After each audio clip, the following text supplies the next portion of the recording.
Hello viewers, welcome to the channel. இந்த வீடியோவில் நம்ம ரெயின்போ லாரி கிட்ஸ் பற்றி தான் பார்க்க போகிறோம். இந்த ரெயின்போ லாரி கிட்ஸை எப்படி நம்ம பெட்டாக வச்சுருக்கணும், அதுக்கு நம்ம என்ன மாதிரி கேர் எல்லாம் கொடுக்கணும் அப்படின்றத இந்த வீடியோவில் நம்ம டீட்டெயில்டாக பார்ப்போம். வாங்க வீடியோக்குள்ளே போகலாம்.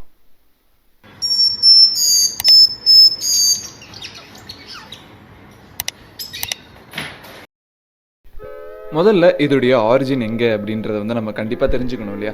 இந்த ஆரிஜின் பார்த்தீங்க அப்படின்னா ஆஸ்திரேலியாவில் குயின்ஸ்லாண்ட், அதுக்கப்புறம் பார்த்தீங்கன்னா மற்ற கடலோர பகுதிகள், அதாவது கோஸ்டல் ரீஜியன்ஸ் அப்படின்னு சொல்லுவாங்கல்ல, அந்த கடலோர பகுதிகளில் இந்த பறவைகளை அதிகமாக நம்ம பார்க்கலாம்.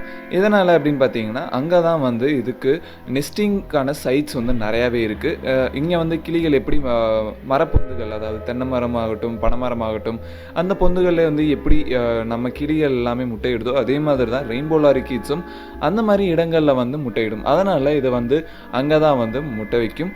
ஸோ இது அந்த இடத்துல நம்ம நிறையாவே பார்க்கலாம். இதனுடைய கேரக்டர் அப்படின்னு பார்த்துட்டோம்னா ரொம்பவே அக்ரெசிவான ஒரு கேரக்டர். இது என்னதான் சோசியலாக ஃப்ளாக்காக இருந்தாலும் இது மேட்டிங் சீசன் அப்படின்னு வந்துருச்சுன்னா இது ரொம்பவே அக்ரெசிவாக இருக்கும். ஸோ இந்த இடத்துல இதை நம்ம கொஞ்சம் இருக்கிற மாதிரி தான் இருக்கும். பட் அந்தளவுக்கு ஹியூமன்ஸ் கிட்ட இது அக்ரெசிவாக இருக்காது. மேட்டிங் சீசன்ஸ் மட்டும்தான் அந்த அக்ரெசிவ்னஸ் இருக்கும். இந்த பேர்டுக்கான டயட் அப்படின்னு பார்த்துட்டிங்கன்னா நம்ம இதோடைய டயட், நம்ம கொடுக்க வேண்டிய உணவுகள் வைல்டில் இது என்னென்னலாம் சாப்பிடுமோ அதை தான் நம்ம இங்கே கொடுக்கணும். அப்போ தான் அதனுடைய ஹெல்த் நல்லாயிருக்கும். ஓகே, இப்போ வைல்டில் என்னென்ன உணவுகள்லாம் சாப்பிடுது அப்படின்றத பார்த்துடலாம். வைல்டில் பார்த்தீங்க அப்படின்னா இது பூக்களில் இருக்கிற போலன்ஸ், அதாவது மகரந்தம் அப்படின்னு சொல்லுவாங்க இல்லையா, அந்த மகரந்தங்கள் இது சாப்பிடும். அது மட்டும் இல்லாமல் பூக்களில் இருக்க தேன் சாப்பிடும். நல்ல இனிப்பான பழங்களும் பூச்சிகளும் இது அடிக்கடி சாப்பிடக்கூடியது. ஸோ இந்த மாதிரியான டயட்டை நம்ம இதை வீட்டில் பெட்டாக வச்சுருக்கும் போதும் கொடுத்தே ஆகணும். ஏன்னா அப்போ தான் இதனுடைய ஹெல்த் நல்லா இருக்கும்.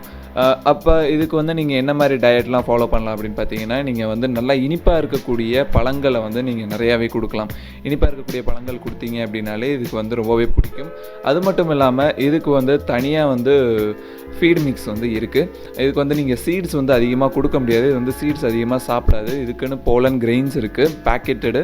அது மட்டும் இல்லாமல் இதுக்குன்னு சொல்லிட்டு வார்ம்ஸ் இருக்குது, பேக்கெட்டட் வார்ம்ஸ் இருக்குது.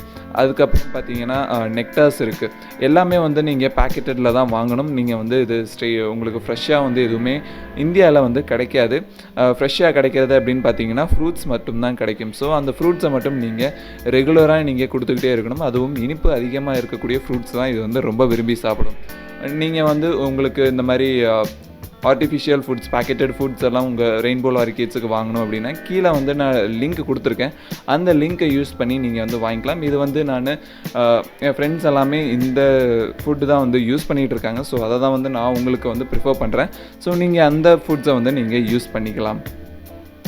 இதில் நம்ம என்னென்ன மாதிரியான டைப்ஸ் இருக்குது அப்படின்றதையும் பார்த்துடலாம். அதோடைய அப்பியரன்ஸ் எப்படி இருக்கும் அப்படின்றதையும் பார்த்துலாம்.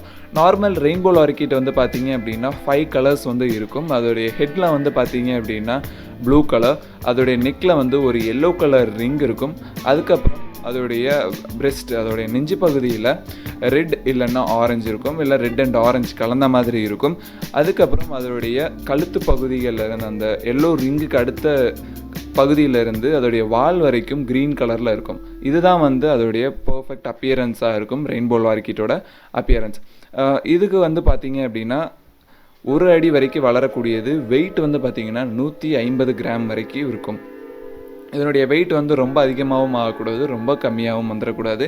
நீங்கள் இதனுடைய வெயிட்டை 70லேருந்து 150க்குள்ளேயே நீங்கள் மெயின்டைன் பண்ணிகிட்டே இருக்கணும். அதை விட வெயிட் கம்மியாகாமல் பார்த்துக்கோங்க. அந்த மாதிரி கம்மியாயிருச்சு அப்படின்னா அது ரொம்ப வீக்கான பேர்டு அப்படின்னு அர்த்தம். ஸோ நீங்கள் அதை பார்த்து பத்திரமா நீங்கள் கேர் பண்ணிக்கோங்க.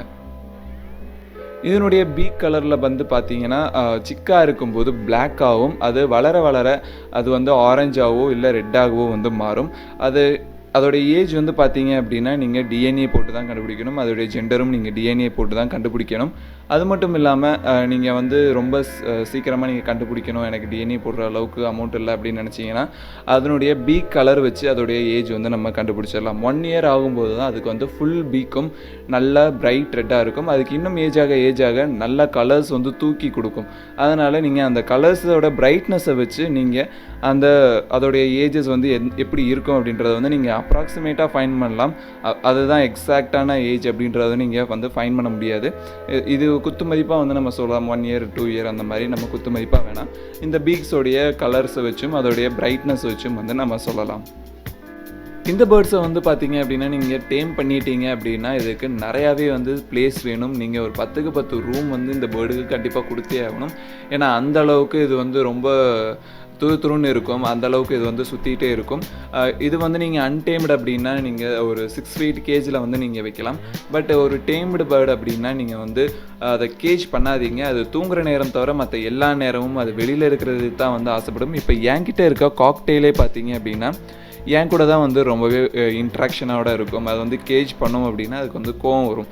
அதனால் இந்த பேர்ட்ஸுக்கு எல்லாமே பார்த்தீங்க டேம் பண்ணிட்டீங்க அப்படின்னா நீங்கள் வந்து அந்த பேர்ட்ஸை என்றைக்குமே கேஜ் பண்ணாதீங்க. நீங்கள் இருக்கும்போது அது உங்கள் கூடயே இருக்கணும்னு தான் ஆசைப்படும்.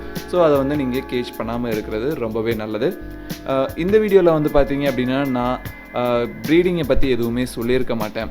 ஏன்னா இதில் வந்து எனக்கு ப்ரீடிங்கில் எக்ஸ்பீரியன்ஸ் கிடையாது. நான் வந்து இன்னும் ஒரு 5 ஃபின்ச்சஸ் டைப்போட ப்ரீடிங் மட்டும் போட வேண்டியது இருக்குது. ஸோ அந்த ப்ரீடிங் மட்டும் போட்டேன்னா இதோடைய நம்ம சேனலில் ப்ரீடிங் டிப்ஸ் வந்து அதிகமாக வராது. வேணால் நான் இன்னும் புதுசாக நான் என்னென்ன ஸ்டெப்ஸ் எல்லாம் ஃபாலோ பண்ணுறேன் அப்படிங்கிறத வேணால் நான் ப்ரீடிங் டிப்ஸ் போடுவேன். பட் அதுக்கு மேலே ரொம்ப எக்ஸாட்டிக்கான ரெயின்போ லாரிக்கிட்ஸ் மெக்காவ்ஸ் அந்த மாதிரி இதுக்கெல்லாம் நான் வந்து ப்ரீடிங் டிப்ஸ் எல்லாம் நான் போட மாட்டேன். ஏன்னா அந்தளவுக்கு நான் இன்னும் பண்ணவும் இல்லை. ஸோ நான் பண்ணாததை உங்களுக்கு வந்து நான் சொல்லவும் முடியாது. நான் அது எப்போயாவது நான் வந்து அது ஏதாவது பண்ணேன் அப்படின்னா ப்ரீட் பண்ணேன் அப்படின்னா உங்களுக்கு வந்து நான் கண்டிப்பாக சொல்கிறேன். ஓகே, இதுக்கு வந்து நம்ம என்ன ப்ளே டாய்ஸ் எல்லாம் வைக்கணும் அப்படின்றதையும் பார்த்தலாம். இதுக்கு வந்து ப்ளே டாய்ஸ் அப்படின்னு பார்த்தீங்கன்னா ரொம்ப ஹார்டாக இருக்கிற பிளாஸ்டிக்கில் வந்து நீங்கள் ப்ளே டாய்ஸ் வாங்குங்க. இல்லைனா வுட்டன் ப்ளே டாய்ஸ் வாங்குறது ரொம்பவே பெஸ்ட்டு. ஏன்னா இதோடைய பீக் வந்து ரொம்பவே ஸ்ட்ராங்காக இருக்கும். அதனால் ரொம்ப சீப் பிளாஸ்டிக்லாம் வாங்கினீங்க அப்படின்னா இது வந்து கொறிச்சு இது சாப்பிட்றதுக்கான வாய்ப்புகளும் இருக்குது. அதனால் நீங்கள் கொஞ்சம் ஸ்ட்ராங்கான பிளாஸ்டிக்ஸ் வந்து வாங்கிக்கிறது ரொம்பவே நல்லது. ஸ்ட்ராங் பிளாஸ்டிக்ஸ் வாங்கிட்டீங்க அப்படின்னா இதுக்கு வந்து அது வந்து நல்லா தாங்கும். அதை விட நான் வந்து எப்போயுமே ப்ரிஃபர் பண்ணுறது வுட்டன் டாய்ஸ் வந்து நீங்கள் வாங்கிக்கோங்க. அது மட்டும் இல்லாமல் இதுக்கு வந்து ரோப் பர்ச் வந்து கொடுத்துருங்க. ஸ்விங்கபிள் ரோப் பர்ச்சஸ் இந்த மாதிரியான பர்ச்சஸ் எல்லாம் இருந்துச்சு அப்படின்னா இது ரொம்ப ஹாப்பியாக இருக்கும். ஸோ அந்த மாதிரியான ப்ளே டாய்ஸ் வந்து இதுக்கு கொடுத்தீங்க அப்படின்னா இது எப்பயுமே வந்து ஒரு ஆக்டிவாக இருக்கும். நீங்கள் ரொம்ப இதுக்கு மேலே கான்சன்ட்ரேட் பண்ண வேண்டியதில்லை. இந்த மாதிரி பேர்ட்ஸ் எல்லாம் வளர்க்கணும் அப்படின்னா நீங்கள் கண்டிப்பாக இது கூட நீங்கள் ஒரு நாளைக்கு 2 or 3 hours வந்து நீங்கள் ஸ்பெண்ட் பண்ணியே ஆகணும். இது வந்து ஒரு அட்டென்ஷன் சீக்கிங் பேர்டு. நீங்கள் வந்து இதுக்கு ரொம்ப அட்டென்ஷன் கொடுத்தே ஆகணும். அது மட்டும் இல்லாமல் டயட் வந்து நீங்கள் ரொம்ப ரெகுலராக வந்து ஃபாலோ பண்ணிகிட்டே இருக்கணும். இதுக்கு வந்து டிசீசஸ் வந்து அவ்வளோ சீக்கிரம் வந்து அட்டாக் ஆகாது. பட் நீங்கள் வந்து இதுக்கு வந்து ரொம்ப அட்டென்ஷன் கொடுத்துக்கிட்டே இருக்கணும். ஸோ அதை மட்டும் நீங்கள் பார்த்துக்கோங்க. உங்களால் அட்டென்ஷன் கொடுக்க முடிஞ்சால் இந்த பேர்ட்ஸை வந்து நீங்கள் வளர்க்கலாம். இல்லை என்னால் அட்டென்ஷன் கொடுக்க முடியாது அப்படின்னு நினச்சிங்கன்னா இந்த பேர்ட்ஸை வந்து தயவு செஞ்சு வளர்க்காதீங்க. அதுக்கு பதிலாக நீங்கள் அட்டென்ஷன் கொடுக்க வேண்டிய அவசியம் இல்லாத பேர்ட்ஸ் நிறையாவே இருக்குது. ஸோ அந்த மாதிரியான பேர்ட்ஸை வந்து நீங்கள் டேம் பண்ணி வாங்கிக்கலாம். ஓகே வியூவர்ஸ், இந்த வீடியோவில் உங்களுக்கு சொன்ன இன்ஃபர்மேஷன்ஸ் எல்லாமே யூஸ்ஃபுல்லாக இருக்கும் அப்படின்னு நான் நினைக்கிறேன். இந்த வீடியோஸில் உங்களுக்கு ஏதாவது குறைகள் இருந்துச்சு அப்படின்னா நீங்கள் வந்து கமெண்ட் பண்ணுங்கள். அதை வந்து அடுத்த வீடியோவில் வந்து நான் கரெக்ட் பண்ணிக்கிறேன். இந்த வீடியோ உங்களுக்கு பிடிச்சிருச்சுன்னா லைக் பண்ணுங்கள், ஷேர் பண்ணுங்கள், மறக்காமல் சேனலுக்கு சப்ஸ்கிரைப் பண்ணுங்கள்.